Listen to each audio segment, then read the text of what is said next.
El muralismo mexicano es el testimonio de los artistas nacionales sobre su participación en el gran movimiento pictórico del siglo XX.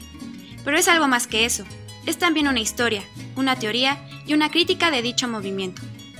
Fueron los muros de San Ildefonso el crisol donde, en los años 20, un grupo de jóvenes artistas, entre ellos Fernando Leal y Jean Charlot, forjaron algunos de los primeros hallazgos de un nuevo arte público, narrativo y voluntariamente didáctico, el muralismo. Aquí, en una de las escaleras, Charlot pintó en 1922 un mural al fresco, el primero desde la época colonial, según se lee en la propia obra titulado La masacre del Templo Mayor. Frente a este, Fernando Leal expone la fiesta del Señor de Chalma.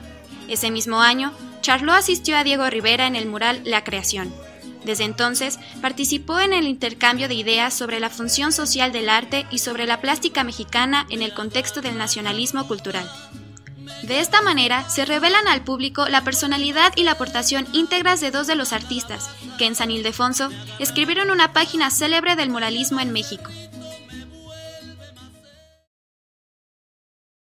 A Jean Charlot lo conocemos en México porque pertenece al grupo de artistas, románticos o no, que viajaron a nuestro país motivados por diferentes razones en la intimidad de sus decisiones, pero en lo externo, atraídos fuertemente por el juego de luces y sombras que la imagen de México despertaba en ellos, particularmente por los esplendores emanados de la cultura y el arte. Aun cuando no se sabe qué razón fue la más poderosa para que Charlot rompiera con su vida en Francia y se decidiera a venir a México, es factible pensar como motivos sustantivos en los horrores de la Primera Guerra Mundial, el adelgazamiento de su familia por la muerte del padre y el matrimonio de su única hermana, cierta frustración padecida al recibir la negativa sobre su propósito de realizar sus primeras pinturas murales en una iglesia de París, motivos que parecen ser insuficientes si no se les añade el tal vez impostergable anhelo por conocer de cerca la cultura y el arte prehispánico de México que amaba y conocía de tiempo atrás.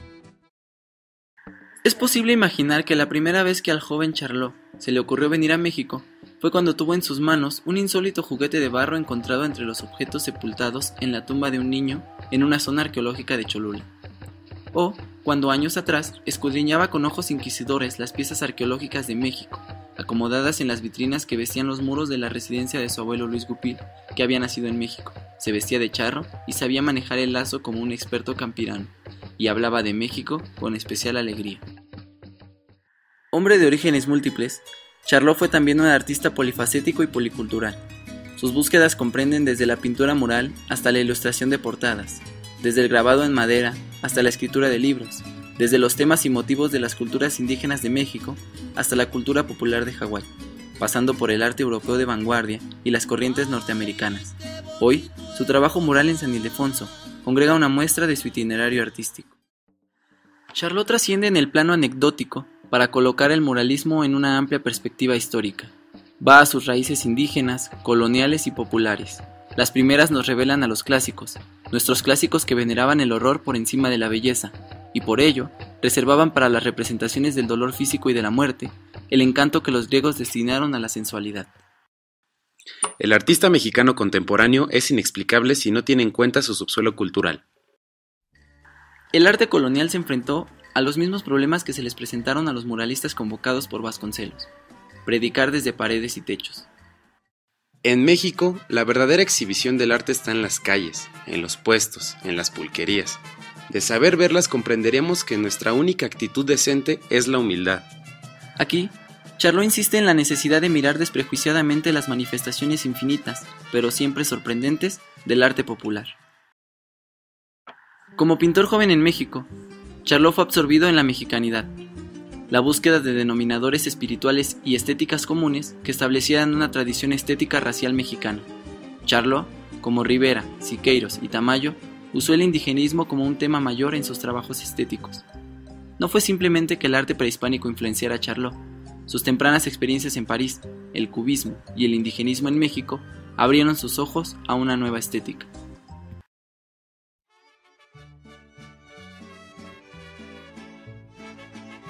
Fernando Leal, uno de los principales pintores nacionales y participante en el movimiento muralista mexicano, ingresó a la Escuela al Aire Libre de Pintura de Coyoacán a la edad de 20 años. Fue en 1922 que se unió a los muralistas que luchaban por la creación de un arte público colectivo. El movimiento 30-30 ha sido una de las promociones más juveniles y vigorosas que ha tenido el espíritu mexicano, visible para todos los hombres, buscando la justicia que tienen todos para ser escuchados. El movimiento exigía una renovación del sistema de enseñanza oficial. En esta corriente, el joven pintor Fernando Leal fue uno de los más entusiastas, siempre con el porte de rectitud y justicia, que no se dejaba llevar por sus pasiones y gozaba de gran pluralidad de ideas y puntos de vista. Las obras de Fernando Leal carecen por completo de todo rasgo superpuesto a la intención primigenia, de mera expresión estética. No hay en ellas nada escandaloso, de protesta, exagerado, que cause gran admiración o asombro para ser fuera de lo común. Son obras serenas y suaves, hechas en calma, sin prisas. Sus cualidades son de índole individual y lo esencial en sus óleos, grabados en madera y pinturas murales, es el carácter. Leal pinta a la mujer mexicana de una luz tenue, con un trazo más de sumisión, que según él es un rasgo tan mexicano que parte de una realidad subjetiva de un hecho. Es un pintor precursor de la liberación de la pintura mexicana.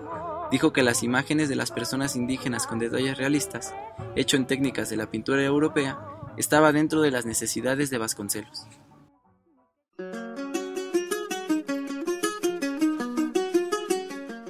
Ante la política cultural propuesta por José Vasconcelos a principios de los años 20, se buscó que alguien pintara el interior del anfiteatro de la Escuela Nacional Preparatoria, debido a que el secretario de Educación buscó impulsar un programa que expusiera las riquezas culturales de México. Esta noticia llegó al taller de la Escuela al Aire Libre de Coyoacán. Se les anunció por ser considerados las únicas esperanzas del arte mexicano. Sin embargo, los únicos interesados en esta propuesta fueron Ramón Alba y Fernando Leal. Leal, al darse cuenta de que Alba era su único competidor, decidió acelerar el proceso y trazar algunos proyectos en su casa, sin que ninguno de estos lo dejase satisfecho. Durante estos años, regresaba de Europa Diego Rivera, debido a que huía del desequilibrio de la posguerra. Rivera era ya un artista formado que volvió después de 15 años de estadía en España y Francia. No tardó en llegar a mis oídos la noticia de que Vasconcelos le había propuesto a Rivera que pintara el anfiteatro y que éste se había apresurado en aceptar.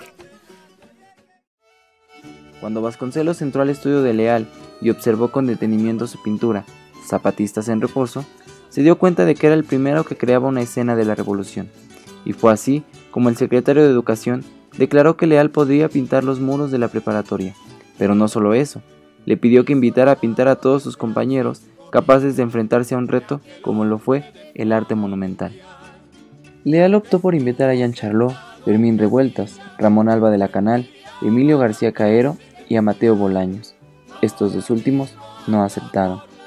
Charlot estuvo a punto de no ser aceptado debido a su nacionalidad extranjera, pero con ayuda de Diego Rivera, convencieron a Vasconcelos para permitirle permanecer dentro del proyecto. Charlot y Leal optaron por pintar 2 paredes en el tercer tramo de la escuela principal de la preparatoria. Los murales iban a ser pintados uno frente al otro y acordaron los temas que se iban a desarrollar, así como la escala a utilizar para que ambas obras quedaran en unidad. Jean desarrolló la violenta imposición de la religión cristiana llevada a cabo por los españoles sobre los indios. El muro está dividido por un enorme bastón de 3 colores. La disposición inclinada del muro permite ilustrar la fuerza que ejercieron los soldados españoles. Parece que estos aplastan al grupo indígena. Para la realización de esta obra, Charlot se inspiró en la batalla de San Romano de Paulo Uccello. En la parte inferior del mural, Charlot escribió una frase del libro Historia de las Indias de la Nueva España e Islas de la Tierra Firme, de Fray Diego Turán. Por su parte, Leal escogió una escena moderna de danzantes en el interior de una iglesia, simbolizando la persistencia de la idolatría indígena a través de ritos católicos. La justificación ideológica que dio el pintor a su muro fue: al estarse efectuando unas danzas alrededor de una imagen de la Virgen, a causa de la trepidación, la imagen se había caído dentro del nicho de cristal cuya llave poseían los indios y había quedado al descubierto una pequeña figurita tallada en piedra que representaba a la diosa del agua y que desde tiempo inmemorial había permanecido disimulada bajo el rico manto de Nuestra Señora. La fiesta del Señor de Chalma es el título de aquel primer mural pintado por Fernando Leal, en el hoy llamado Antiguo Colegio de San Ildefonso. En este mural se encuentra lo profano y lo religioso, con la participación de diversos personajes como danzantes, con máscaras y coloridos atuendos y penachos, niñas vestidas de blanco con coronas de flores, hombres, mujeres y un sacerdote. La suma de identidades que hacen una historia nos entrega un Jean Charlot único y múltiple, que tuvo el don de hacer perdurable lo que en la vida generalmente es fugaz: la inspiración artística, la felicidad con la pareja, el fortalecimiento de la fe, el amor a los humildes, el reconocerse sin máscaras, precisamente ante quienes se manifestaron plenamente conscientes de su honestidad de ser, que dicho en palabras de Edward Weston, suena así: necesitamos a Jean Charlot. Por su parte, Fernando Leal es una de esas ventanas abiertas a las que hay que asomarse para contemplar el panorama del movimiento pictórico mexicano. De no hacerlo, la visión no será completa ni homogénea.